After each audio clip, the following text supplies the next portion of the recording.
الحمدلله الله جل جلاله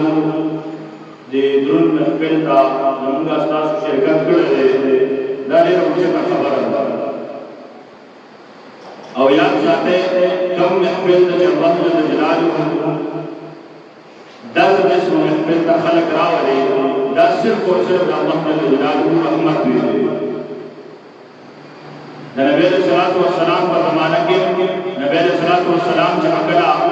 د دین کار کاو نړۍ زیات مختصر لږ وخت ابتدا کې ورته هیڅ کوم ځکه بکر رضی الله تعالی عنہ الله جل جلاله درجه ورکړه چې نبی علیہ الصلوۃ والسلام باندې داسې وخت ایمان راوړو چې نبی علیہ الصلوۃ والسلام هغه وخت کې تنها و نبی علیہ الصلوۃ والسلام با زې په دې در په در روانو یو دې تبدلو بل دې تبدلو چا به دا ساحر دې چا به دا مجنون دې چا به ودا لیونی شوی دې چا به نبی علیہ الصلوۃ والسلام په څه خبرې کولې چا به څه خبرې کولې نبی علیہ الصلوۃ والسلام با خپل دعوت جاری ساتو زمارونو څنګه نبی علیہ الصلوۃ والسلام سره عاجزان په ابتدا کې شکو او د دې دین انتها هم داسې وي چې دغه عاجزان خلق په نبی علیہ الصلوۃ والسلام دا دعوت مخې ته وړي او یاد ساتئ یو دنیاوي عاجزي ده یو د زړه عاجزي ده کله چې په انسانانو کې د زړه عاجزي د دین وسیلې د دین کار بهترین انداز سره وکړي او کله چې د زړه عاجزي نه وي او اخلاص نه وي یاد ساتئ د دین دا کار چې دا ډېر اوچت عظیم کار دی دا هغه صحابه کړی دی چې هغه صحابه چې وخت له ورسره سیز نو خود دین دپاره به منډې ترلې وهلې د خېټې غم به ورسره نه و نن د ابوذر غفاري رضی الله تعالی عنه هغه کوم ځای چې دی کوم ځای کې چې ابوذر غفاري رضی الله تعالی عنه دا هغه یو بستي وه اوس هم هغه کورونه موجود دي د مدینې منورې نه چې کله سړی روان شي د مسجد نبوي نه چې ووځي او کله چې سړی ځي غار حرا ته دا میدان بدر ته نو په لاره کې چې دی د ابوذر غفاري رضی الله تعالی عنه بستي اوس هم موجود ده سړی چې ورته وګوري داسې واړه واړه کورونه دي او داسې عجیب قسم دیوالونه دي سړی حیران شي د صحابو څومره د غریبۍ وخت تېر کړی و نو ځکه زما وروڼو دا د دین دا میدان چې دی دا الله جل جلاله خوش قسمت خلکو ته ورکړي د دنیا کو چا سره ډېره پیسې وي خو د پیسې کې سکون نشته او دا د الله شان نه چې چا سره پیسې وي نه هغه به دین کار کوي نه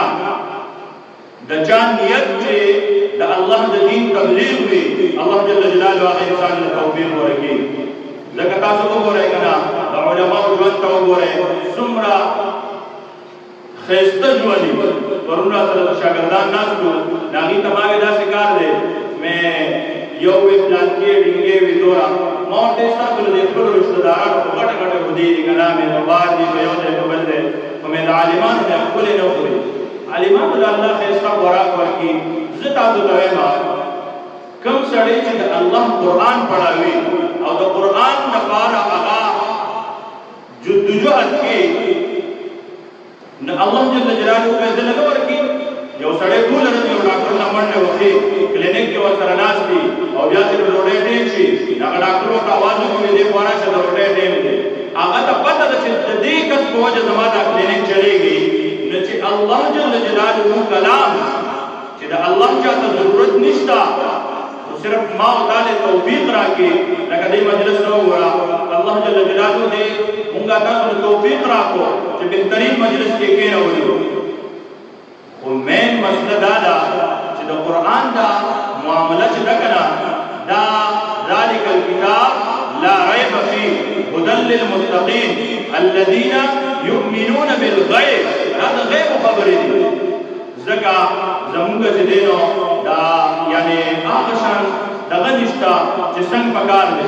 اوس کو تاسو په دې جومات کې چا دا اعلان وکړو چې د یورپ ویزې میلاویږي او جومات ته کسان راغلي دي او ځان زر تر زره راورسوئ نو هسې زما په خیال تاسو ټول کلي برابر دی وځي که نه خان دی او غریب د ځان به دلته رارسېدلی معلومه ده چې یورپ کې هلته زندګي تېرېږي پیسې دي پکې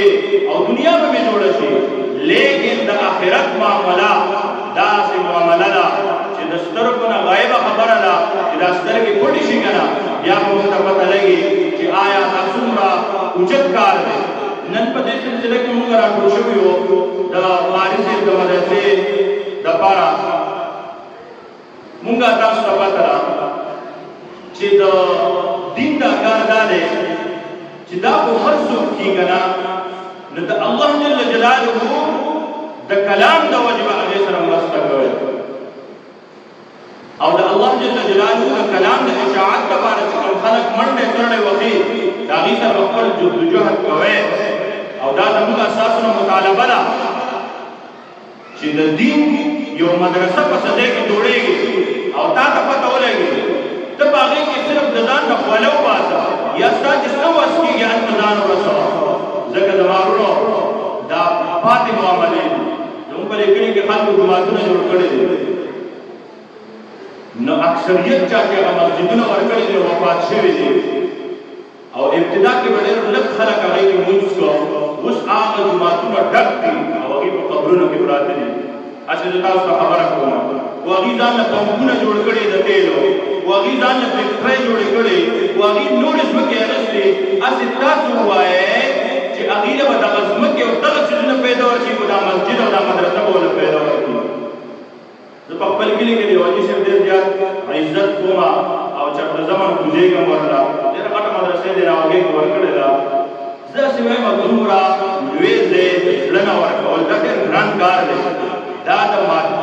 مادیت وخت دی. په دې مادیت کې د زړه نه دا ځمکه وباسل یا پیسې وباسل دا ډېر ګران کار دی. دا انسان په خوله باندې وایي خو چې کوم سړی ورکړي که نه د هغه کلک عزم دی چې بس زما وروڼو دا څیزونه به زموږ ستاسو په کار راځي. دا قاري صاحب دی یو ځای ته منډه بل ځای ته منډه د غریبۍ هغه حال دی در په در باندې د څه لپاره د خپل کور د جوړولو لپاره نه کور خو به د انفرادي ځان له جوړ کړي د مدرسې لپاره یاره دا کسان به راشي کې به څه چل وکړو. دا مدرسه به یوازې د ده مدرسه نه دا به اجتماعیت وي. دا د خدای د قرآن خبرې دي. د خدای قرآن ته به موږ تاسو سعی کړو جدوجهد به ورله کړو او دا زما ستا د بچو حال نه کړو. دا زما ستا د بچو دپاره دې مدرسه کې د جینکو په مدرسه کې یو طالب چې کوم دی ما نه تپوس وکړو زه تاسو ته خپل خوب بیانوم ما ورته بیان کا تاسو یقین وکړئ د خپلو بچو تعلق د الله سره جوړ کړئ د قرآن سره جوړ کړئ هغه صورت به وي هغه کیفیت به وي او که نه د دې نه لرې کړو یا حالات بل طرف ته ځي. ویره ما خوب لیدو چې یو دوه کسان رالو په دریاب کې چې دی یا په غوړ کې قرآن مجیدونه ورته وکړو. یو زوما یو بله طالبه ور سره موږ لاړو او قرآن مجیدونه پر اوچت کړو او یې زه خو ځان پورې ولګولو او یې داسې روانې شو. وي موږ له مخې له یو سړی راغی ډېر ښایسته سړی و. بیا خو دې ما وروسته تپوس وکړو چې څنګه حال و څنګه وي موږ ته وایي چې د قرآن مجیدونو سره څه کوئ تاسو وي موږ وایي چې دا دغلته چا ورته وکړو موږ راوچت کړو. وي شانه موږ باندې خلکو اواز وکړو چې دا تاسو ته چې مخامخ ولاړ دا نبي علیه الصلاة والسلام او دومره ښایسته پټکې اچولی و دومره ښایسته هسې زما وروڼو خفه کېږئ مو. زه خبرې ښه کوله او خبرې احتیاط کوم. کومه جینۍ چې یونیورسټۍ ته صرف ځي د مدرسې سره تعلق نه صرف دنیا پسې شوي وي داسې تاسو څوک معلوم دي چې نبي علیه السلام یې خوب کې لیدلي ما ته څوک دا نه شي ویلی. ولې هلته صرف کیمستري ده هلته صرف فزیکس دی هلته صرف بیالوجي ده هلته صرف ماده پرستي ده. مدرسه کې د الله قرآن دی. ځکه موږ خپل نوی نسل ته وایو چې یونیورسټي ووایې خو د قرآن سره ځان وتړی. مسلمانانو په ابتدایي دور تاسو وګورئ که نه د کیمسټرۍ د بیالوجۍ په ابتدایي صفحو کې کوم خلک دی ابن سینا دی کوم خلک پکې ذکر دی هغه خلک چې هغه اوچت عالمانو وو او اوچت ذهندانانو وو د هغه خلکو ذکر موجود دی. زما وروڼو د قرآن سره منسلک کېدل دا مدرسه دا ستاسو د راروان د نسل خبره ده. زموږ یو ملګری دی په دې لندن کې او ما ورته ویل ډاکټر صاحب څنګه زندګي تېرېږي. ما ته یې یقین وکړه چې څومره څومره ګنټې د حلال رزق لپاره فاصله وکړم او د اتوار پر ورځ مې صرف چوټي په دغه ګرد باندې دا خوراک ډېر تیار کړه یو هفته هغه خوراک وکړم او تنخواه زما په خیال چې 15 لک او 40 لک روپۍ ده. اصل تاسو ته خبره کومه چې سړی دومره پیسې ګټي او د یو هفتې خوراک په بل هفتې پورې رسي. اصل دا زندګي ده، دا زندګي خو دا نه ده. زندګي صرف پیسې ته نه وي، زندګي د الله جل جلاله عطا کرده سکون ته وي. داسې بهترینه زندګي علماو نه تاسو کې دي کوي تاسو چې 15000 روپۍ شته 15000 روپۍ باندې او زندګي به داسې چې د شاهانو په شان زندګي خوشاله تر تازه داولې الله وی تاسو زما قرآن خپل کې زما بهترینه زندګي درکوم. ځکه زمارونو حضرت مولانا قاسم نانوتوی رحمت الله علیه بارک راځي چې دا هغه د بچی د قرآن ختم او ډېر غریب و هغه فرمایي مولانا قاسم نانوتوی رحمت الله علیه ډېر عظیم شان مجلس جوړ کړ